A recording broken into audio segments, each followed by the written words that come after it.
Guys, and welcome to my channel. I'm Chef Pam and this is Chef and More, and today we are going to be making Morning Glory donuts. Yes, and if you want to learn how to make all kind of food and dishes homemade the easy and simple way, subscribe so you won't miss any of my videos and tap that bell so you will get notified. Let's get started.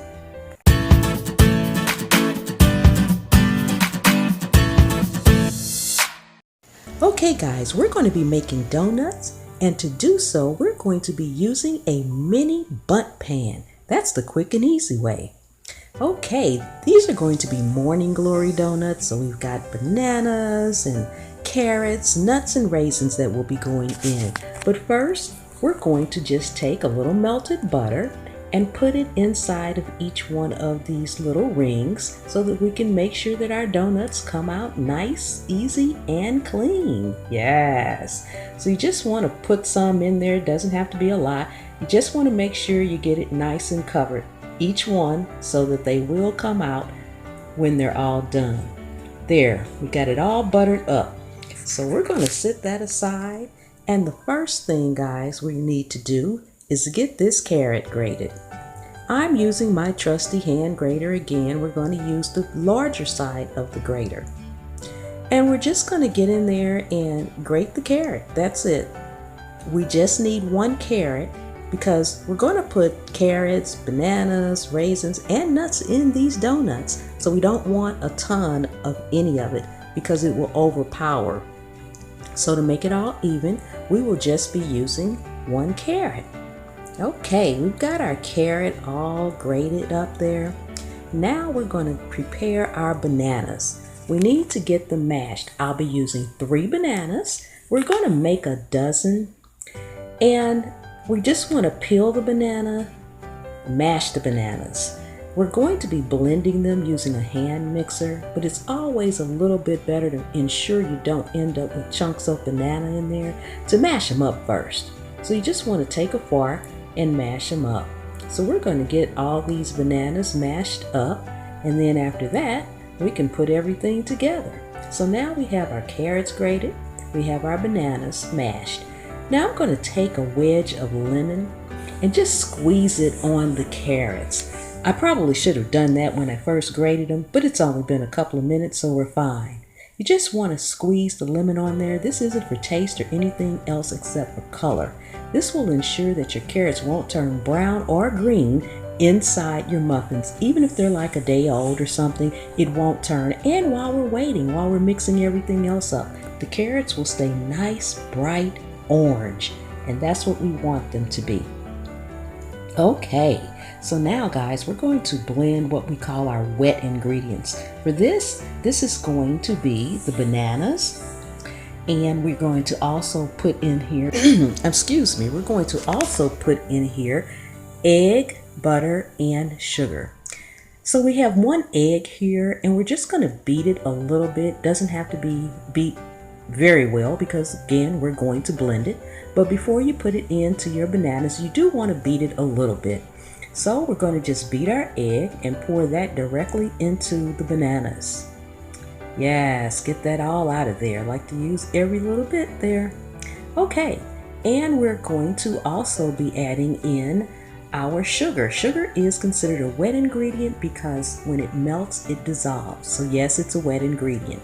So we're going to add that, and then that's about 1/2 cup of sugar. And this is 1/3 cup of melted butter. So we just want to get all these wet ingredients in there, and then we're just going to blend them up. Using my hand mixer to blend these up, I always do that for my wet ingredients. But when I get ready to add my dry ingredients, it will be by hand. Okay, so now we've got all of our wet ingredients mixed. This is self-rising flour. This is about 1.5 cups of flour. And we're going to also be adding all the other dry ingredients into this and just whisk it together. It doesn't need to be blended, you just want to whisk it, make sure there's no lump in there. So that's 1/4 teaspoon of salt, 1/2 teaspoon of baking powder, 1/2 teaspoon of baking soda. Then we have cinnamon and cloves. That is 1/4 of a teaspoon of cinnamon and 1/8 of a teaspoon of cloves. And we're just gonna whisk that together real good. Yes. Okay, guys. Now, since we've got this all whisked together, the next thing we need to do is get our wet ingredients mixed into our dry ingredients. Always put wet into dry. So we're going to mix this by hand. I always mix my ingredients by hand once I add my wet ingredients into my dry ingredients because I don't want to over mix it. I don't want it to be too over mixed. It won't rise properly. And to ensure that, instead of using a hand mixer or a stand mixer, I always do it by hand. Now you can mix it with a mixer, just as long as you make sure you don't mix it too much. And since, guys, we've got other things we're adding in here, our carrots, our raisins, our nuts, I'm not going to mix it all the way right now because I want to blend it in. I'm going to stick the carrots in there, the nuts and the raisins, and then I need to stir it some more.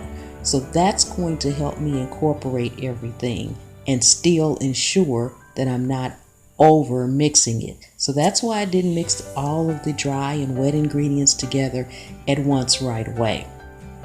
Okay, so we've got our carrots in there. So now we're going to add our nuts. These are just some chopped walnuts. I actually made some banana pancakes the other day, banana nut pancakes, and I had a few walnuts left over, so I thought morning glory, yes. And this is about 1/4 of a cup of raisins. You don't need a lot of any of those ingredients because you're adding so much. If you add too much of one thing, then it's going to overpower it. So we just want to get in here and mix it real good. And guys, as you can see, as I'm turning this, you can see the flour coming up from the bottom. Make sure that is incorporated. You just don't want to over mix it. So that's why I like to do it by hand. So we're going to get this all mixed up here, and then we can fill our tin. Yes, these are going to be yummy. A nice cup of coffee or a cold, ice cold glass of milk. Can't wait already, and they smell good already. I can smell the cinnamon and cloves. So there's our batter, guys. Now we just want to fill each one up. You just fill it barely to the top.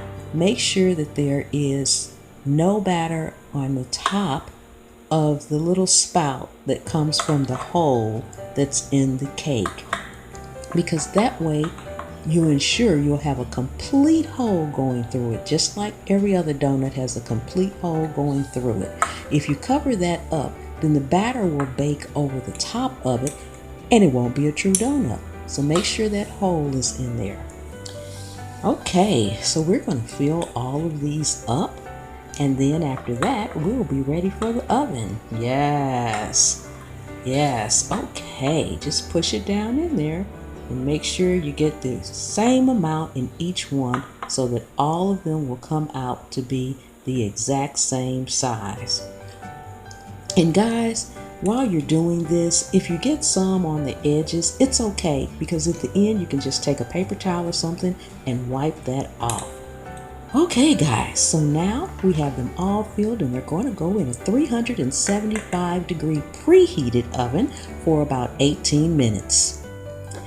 So while those are baking, we're going to go ahead and make our icing.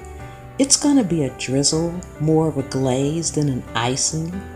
So I have about 2/3 of a cup of powdered sugar, confectionery sugar, in my measuring cup, and I'm adding a teaspoon of vanilla and just a spoon or two of water.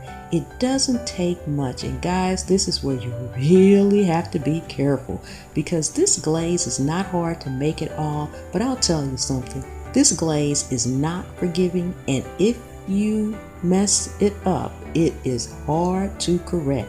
Because if you put too much water in there, now you see I only put about a spoon of water in there or less, and it's liquefying already. So if you make it too liquid, guys, the only thing you can do is add more sugar.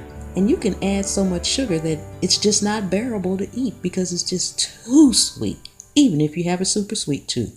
So don't be afraid to add just a tiny bit of water. Don't think, oh, that's not enough. it's enough. And as you see, I'm adding a little bit more, but what I'm using is 1/4 teaspoon to put more water in. So you just want to stir, stir, stir, and you'll know the consistency. You want it to be runny, or I should say you want it to be smooth but not runny. You want it to be pourable but not runny. You don't want it liquefied like milk, but you don't want it stiff either, because you do need to be able to drizzle it over the donuts at the end. And no, guys, I'm not speeding up the tape. That's me, and I'm whipping it that fast. Yeah, so use those muscles. We are just about done. I'm going to add a little bit more water to it. And you'll see when I get ready to glaze the donuts, you'll see that it's pouring out. I'm going to use a spoon to drizzle it with, but if it's too stiff, you wouldn't be able to do that. So, okay guys, this is ready now. See, that's the right consistency. Yes. Okay guys, they are out of the oven and ready to be glazed and eaten by me. Yummy. Okay, they should just come on out of here. So you just take a knife and gently go around the edge just a little bit. It doesn't take much, and they come right out. And you'll be able to see we have our donuts. Yum, yum. See? Excellent. Hole right through the middle and the whole 9 yards. These are worked out really well, guys. Okay, so I have a dozen here, but guys, I also had a little extra batter, and I'm going to show you that in just a second. But I had a little extra batter, so what I did was I went ahead and used 3 muffin tins and made 3 extra muffins with it. Now, if you don't have one of these in here for donuts, you can use the same recipe and make muffins, and that's why I did it. I wanted to show you the muffins. But now if you use a muffin tin that has a 12-piece muffin tin where you would get 12 muffins out of it, you will not have the extra 3 that I had making these. As you can see, this little bundt pan is a 12-piece bundt pan too. But the reason I had the extra mixture, guys, is because of the holes. The holes weren't filled, so that gave me extra dough. But if you use a muffin tin like this, you won't have the extra. You will fill them up. You see how they puffed up and rose? It depends on what you bake them in, how they come out. So we have 3 muffins and a dozen donuts. Yay! And I'm going to glaze all of them. So we're just going to get the rest of these donuts out of here.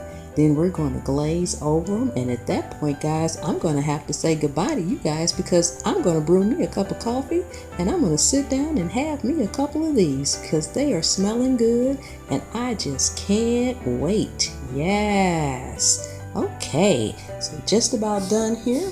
Plop this last one out of here, and then we can go ahead and get them glazed up. Excellent. Okay, guys, that's the last one. Yes. So now, guys, see, they turned out really well. I love that. So now, guys, we're going to go ahead and glaze them. And as you can see, just from sitting a few minutes, our glaze has stiffened up a little bit. So I'm going to have to add a drop more water. And that's fine that it's stiffened up. You want it to do that, but you want it to do that really after it's on the donuts, not before, because that's going to keep it stiff and in place. You know, if you buy a donut and it has glaze drizzled on it, the glaze isn't moving. That's what we're after. That's what we're after here. But in order to get it on the donuts and the muffins, we need to have it pourable. So we're going to add a little bit more water, and I'm stirring here, and use those muscles. And that's right, we got it all nice and pourable. That's the consistency that you want. So guys, all you need to do is just take a spoon and drizzle it over. You can pretty much drizzle in any kind of way you want. I just like going back and forth, side by side. I tend to not like them to be completely covered in glaze. But you know what, guys? You can simply put this glaze in a bowl and dip the donut in it upside down and have the whole thing glazed if you like. I just like the drizzle. I think it looks pretty. And again, as you guys probably know by now, I don't have that much of a sweet tooth. So this is just enough glaze for me.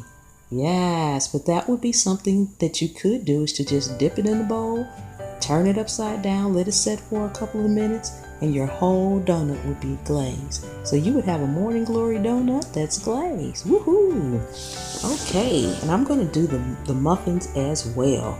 And guys, feel free just to make them as muffins. You can still glaze. And guys, this is the same glaze that I used the other day when I did the live demo of the cinnamon raisin biscuits. It's the same glaze. The glaze is very versatile. It goes for a lot of things.